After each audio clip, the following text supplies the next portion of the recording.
Class 12-এর modern computer অ্যাপ্লিকেশনের last learning সেশনে আমরা শিখেছিলাম অ্যাডার কাকে বলে। এর সাথে শিখেছিলাম যে অ্যাডার কয় প্রকার ও কী কী। হ্যাঁ, অ্যাডার দুই প্রকার ছিল, হাফ অ্যাডার এবং ফুল অ্যাডার। ঠিকই দেখতে পাচ্ছ, আজকের লার্নিং সেশনে আমরা শিখবো হাফ অ্যাডার কাকে বলে। এসো হাফ অ্যাডারের ডেফিনেশনটা জেনে নিই। দেখো, ডেফিনেশন পরিষ্কার দেখতেই পাচ্ছ, বইয়েও পেয়ে যাবে, মুখে বলে দিই, শুনে নাও।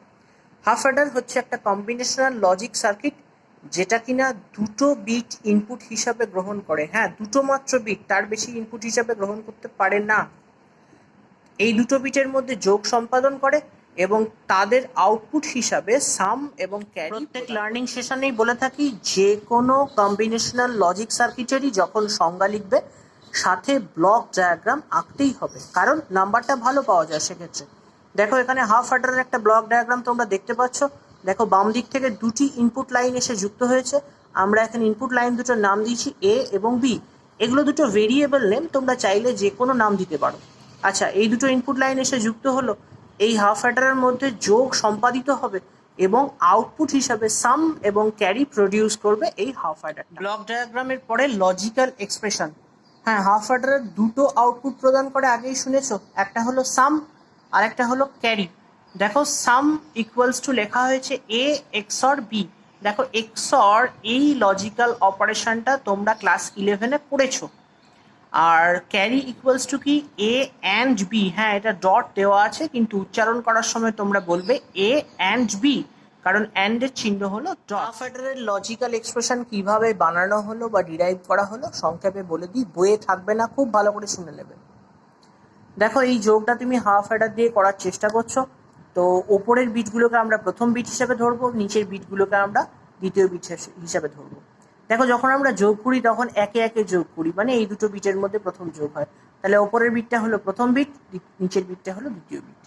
এই ছকটার দিকে তাকাও, প্রথম বিট 0, দ্বিতীয় বিট 0, অর্থাৎ ওপরে 0 নিচে 0। যোগ করলে সাম হয় 0, ক্যারিও হয় 0, অর্থাৎ হাতে কিছু থাকে না। দেখো, ফার্স্ট বিট হচ্ছে 0, সেকেন্ড বিট হচ্ছে 1, অর্থাৎ ওপরে 0 নিচে 1।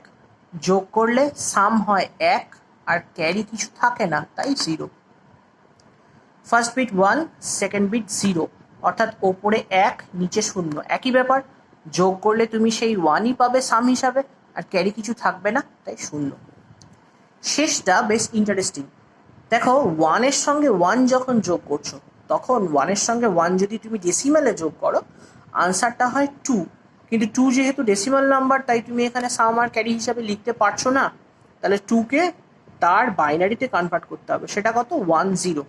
তো আমরা এত কিছু না মনে রেখে সরাসরি এভাবেই মনে রাখবো যে 1-এর সঙ্গে 1 যোগ করলে সাম হয় 0 আর ক্যারি হয় 1। ভালো করে দেখো, 1 0 ছিল, এই ডান দিকের বিটটাকে সাম করা হয়েছে, বাম দিকের বিটটাকে ক্যারি করা হয়েছে।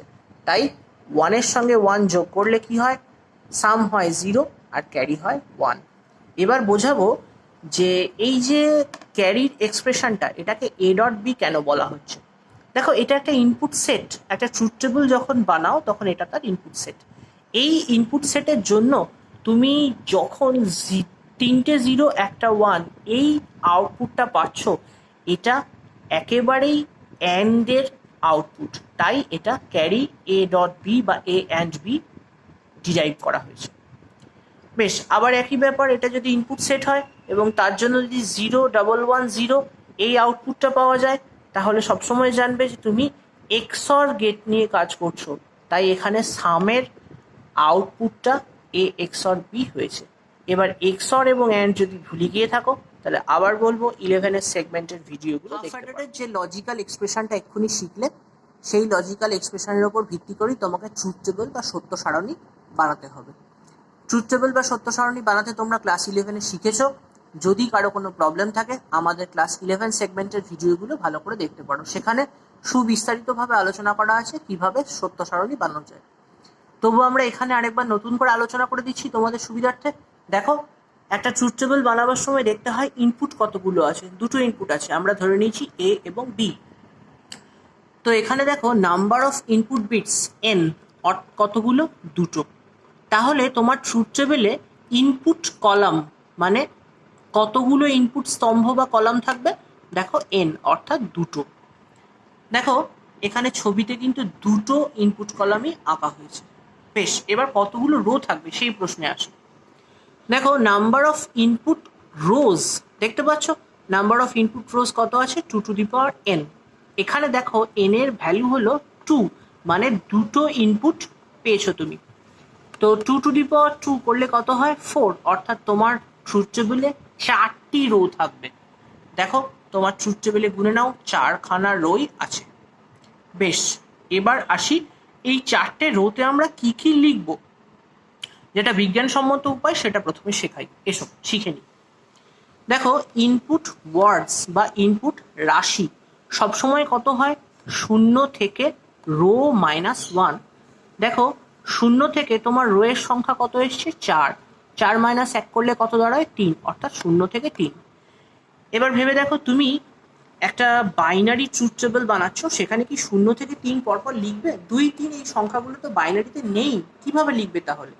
হ্যাঁ, তুমি এই 0-র বাইনারি ইকুইভ্যালেন্ট এক্সপ্রেশনটা লিখবে, 1-এর বাইনারি ইকুইভ্যালেন্ট এক্সপ্রেশনটা লিখবে, 2-এর বাইনারি ইকুইভ্যালেন্ট এক্সপ্রেশনটা লিখবে, 3-এর বাইনারি ইকুইভ্যালেন্ট এক্সপ্রেশনটা লিখবে। দেখো এখানে তাই লেখা হয়েছে, 0 মানে 0 0, 1 মানে 0 1, 2 মানে 1 0 এবং 3 মানে 1 1। চলো এবার আমরা শর্টকাট মেথডটা শিখে নিই, যেটা সচরাচর মনে রাখার সুবিধা। কি সেটা? গুনে নাও কতগুলো রো আছে, 4টে রো আছে, হাফ করে দাও। হাফ করলে কত দাঁড়ায়, 2 2। তাই একবারে বাম দিকে 2 0 2 1। ফিরে এসো ডান দিকের রোটাতে, যে হাফটা তুমি করেছিলে সেই হাফের আবার হাফ করো। দেখো একটা করে রো পাচ্ছ তুমি, প্রথম রোতে 0, সেকেন্ড রোতে 1। এটাকে হাফ করো, দেখো আবার একটা করে রো পাচ্ছ, একটা 0 একটা 1। বোঝা গেছে নিশ্চয়ই? বেশ, এবার আমরা আসবো কিভাবে আমরা ক্যারি এবং সাম এই দুটো বার করব। হ্যাঁ, ক্যারি এবং সামের জন্য তোমরা দেখছো ফর্মুলা আছে। ক্যারির ফর্মুলা কি, a and b। অ্যান্ড মানে তোমরা জানো ইকুইভ্যালেন্ট টু অ্যারিথমেটিক মাল্টিপ্লিকেশন, অর্থাৎ গুণের মতো। তো 0 এবং 0 কত হবে, 0। কারণ কি তোমরা জানো যে একটা 0 বা লো আউটপুট ইনপুট থাকলেই আউটপুটটা সবসময় কি হয়, লো হয়। তো 0 0, দেখো 0 0 1, দেখো একটা ইনপুট লো আছে, আউটপুটটা কি হবে, 0ই হবে।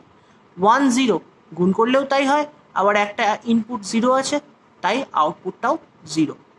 1 1, দেখো এক্ষেত্রে দুটো ইনপুটই হাই, তার মানে আউটপুট হাই হতে বাধ্য, অন্যথায় তুমি 1 × 1 = 1 এইভাবেও ভাবতে পারো। আশা করি বুঝতে পেরেছো ক্যারি। এবার এসো সাম। দেখো সামের এক্সপ্রেশনটা খুব ভালো করে লক্ষ্য করো, লেখা আছে a XOR b। XOR সবসময় প্যারিটি ওয়াইজ কাজ করে। প্যারিটি কথাটা এসছে পেয়ার থেকে। দেখো এই যে ইনপুটগুলো আছে, এই ইনপুটগুলোর মধ্যে যদি বিজোড় সংখ্যক 1 থেকে থাকে তাহলে আউটপুট হবে 1। আবার বলছি, বিজোড় সংখ্যক 1 থাকলে আউটপুট হবে 1। আর ইনপুটে যদি জোড় সংখ্যক 1 থাকে তাহলে আউটপুট হবে 0। তো দেখো প্রথম ইনপুট 0 0, স্বাভাবিকভাবেই কি হচ্ছে, 0। সেকেন্ড ইনপুট 0 1, কটা 1 আছে খেয়াল করো, 1 আছে একটা। এক সংখ্যাটা জোড় না বিজোড়, এক সংখ্যাটা বিজোড়, তাহলে বিজোড় সংখ্যক ইনপুট 1 থাকলে আউটপুট কত হয়, 1। বেশ, ইনপুটে দেখো আবার একটাই 1 আছে, আবার সেই একই ব্যাপার, বিজোড় সংখ্যক 1 থাকলে আউটপুট কত হবে, 1। পরের লাইনটা ভালো করে লক্ষ্য করো, 1 1। এখানে দেখো জোড় সংখ্যক 1 আছে, জোড় সংখ্যক 1 থাকলে কিন্তু আউটপুট XOR এর ক্ষেত্রে কি হয়, 0 হয়। তাই দেখো 0 1 1 0। আশা করি বুঝতে পেরেছো। না বুঝতে পারলে আমাদের কমেন্ট সেকশনে লিখে অবশ্যই জানাবে, সাপ্লিমেন্টারি ভিডিও বানাবো। চট করে এক ঝলক হাফ অ্যাডারের লজিক সার্কিটটা দেখে নাও। দেখো a আর b দুটো ইনপুট লাইন পেয়েছো, লম্বা লম্বা দুটো ইনপুট লাইন আঁকা হয়েছে। এখান থেকে দেখো প্রথমেই সামের জন্য একটা এ লাইন বার করে নেওয়া হয়েছে, বি এর একটা লাইন বার করে নেওয়া হয়েছে। এদেরকে কোন গেটে যুক্ত করা হয়েছে, না XOR গেটে। কেন, তোমরা জানো যে সাম মানে হচ্ছে a XOR b। তো সেই জন্য a আর b কে যুক্ত করা হলো XOR এ, তাহলে কি হয়ে গেল, sum equals to a XOR b। এরপরে কি করা হয়েছে, এ থেকে আবার একটা লাইন বার করা হয়েছে, বি থেকে একটা লাইন বার করা হয়েছে, যুক্ত করা হয়েছে অ্যান্ড গেটে। কেন, তোমরা জানো যে ক্যারি মানে হচ্ছে a and b। তো সেই জন্য এখানেও অ্যান্ড গেটে যুক্ত করার পর carry equals to A and B হয়েছে। এসো চট করে হাফ অ্যাডার সার্কিটটা একবার লাইভ আঁকা দেখিয়ে দিই। ভালো করে খেয়াল করো, দুটো ইনপুট, তাই প্রথমে একটা ভার্টিক্যাল ইনপুট লাইন বা উল্লম্ব ইনপুট লাইন এ এঁকে নেওয়া হলো। এরপর সেকেন্ড ইনপুট বি, এটাও একটা ভার্টিক্যাল লাইন বা উল্লম্ব রেখা এঁকে নেওয়া হলো। এই দুটো এ আর বি দুটো ইনপুট লাইন। এবার আমরা কি করব না, এ থেকে একটা লাইন বার করে নিয়ে যাব। দেখো এ থেকে লাইন বার করলাম, বি কে পাস করালাম, চলে গেলাম লাইনটা নিয়ে। এবার বি থেকে আরও একটা লাইন বার করলাম। তাহলে আমাকে ভালো করে ভেবে বলো যে এই লাইনটা কি? নিশ্চয়ই এই লাইনটা এ। এই লাইনটা কি? এই লাইনটা নিশ্চয়ই বি। এবার আমরা কি করব, এই দুটো লাইনকে এক্সরে পুট করব। এক্সরে কিরমভাবে পুট করতে হয় তোমরা জানো। দেখো এক্সর গেট এঁকে ফেললাম। এক্সর গেট আঁকার পর এই লাইন দুটোকে এখানে ঠেকিয়ে দাও, ব্যাস এখানে লিখে দাও sum equals to a XOR b. বেশ, সাম হয়ে গেল। এবার ক্যারির পালা। আচ্ছা, লেখাটা একটু খারাপ হচ্ছে, একটু বুঝে নিও। দেখো এ থেকে আবার আমরা একটা লাইন বার করলাম, বিকে পাস করিয়ে নিলাম। এখান থেকে বি থেকে সরাসরি আবার একটা লাইন বার করলাম। বুঝতেই পারছো এই লাইনটা হলো এ আর এই লাইনটা হলো বি। বেশ, এবার ক্যারি মানে তোমরা জানো এ অ্যান্ড বি। তাহলে আমরা কোন গেটে যুক্ত করব না, অ্যান্ড গেটে যুক্ত করব। দেখো অ্যান্ড গেটে যুক্ত করে দিলাম। এখানে আউটপুটটা লিখে ফেলো। কি লিখবে? Carry equals to A and B. যে কোনো কম্বিনেশনাল লজিক সার্কিট পড়ার সময় তো তার ব্যবহার জানতেই হবে। হাফ অ্যাডারের মোটামুটি দুটিই ব্যবহার। প্রথম হলো ফুল অ্যাডার তৈরি করতে কাজে লাগে, আর দ্বিতীয় হলো এএলইউতে অর্থাৎ অ্যারিথমেটিক লজিক ইউনিটে যদি কখনো 2 বিট অ্যাডিশন প্রয়োজন হয় সেক্ষেত্রে হাফ অ্যাডার ব্যবহৃত। হাফ অ্যাডারের ড্রব্যাক বইয়ে থাকবে না, ভালো করে শুনে নেবে। দেখো হাফ অ্যাডারের ড্রব্যাকটা খুব সহজ। তুমি দুটি মাত্র বিটের যোগ সম্পাদন করতে পারছো। ওপরেরটাকে ফার্স্ট বিট ধরছি, নিচেরটাকে সেকেন্ড বিট ধরছি। দেখো একটু আগেই শিখলে 1-এর সঙ্গে 1 যোগ করলে বাইনারিতে 0 সাম হিসাবে আসে এবং 1 ক্যারি হিসাবে যায়। তো দেখো এখানে তো তুমি দুটো বিটের যোগ সম্পাদন করে 0 সাম হিসাবে পেলে আর 1 ক্যারি হিসাবে পেলে। কিন্তু যখন পরের বার যোগ সম্পাদন করতে যাবে তখন তোমার কাছে কিন্তু দুটি বিট নেই, 3টি বিট আছে। দেখো এটা প্রথম বিট, এটা দ্বিতীয় বিট, এটা তৃতীয় বিট।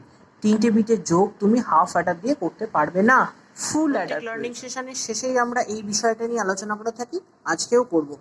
হাফ অ্যাডার থেকে মূলত এমসিকিউ এবং এসএকিউ আসে, প্রত্যেক ক্ষেত্রে নম্বর থাকে 1। প্রথম প্রশ্ন আসতে পারে হাফ অ্যাডার কি, সেক্ষেত্রে ডেফিনেশন এবং ব্লক ডায়াগ্রাম মাস্ট। দ্বিতীয় প্রশ্ন আসতে পারে হাফ অ্যাডারের লজিক্যাল এক্সপ্রেশন কি, সেক্ষেত্রে সাম ইকুয়ালস টু কি হয় এবং ক্যারি ইকুয়ালস টু কি হয় লিখলেই চলে যাবে। তৃতীয় প্রশ্ন আসতে পারে হাফ অ্যাডারের লজিক সার্কিট অঙ্কন করো, সেক্ষেত্রে শুধুমাত্র লজিক সার্কিটটুকু এঁকে দিলেই 1 নম্বর।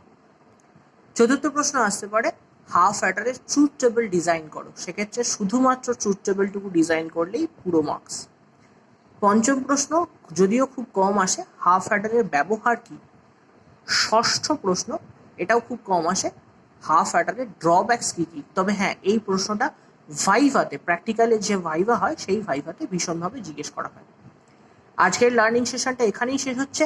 হাফ অ্যাডার সম্পর্কে যদি কারো কোনো জিজ্ঞাসা থাকে তবে অবশ্যই আমাদের কমেন্ট সেকশনে লিখে জানাও, অথবা আমাদেরকে ইমেল করেও জানাতে পারো। পরের দিন আমরা ফুল অ্যাডার কাকে বলে বিস্তারিতভাবে শিখব। ধন্যবাদ।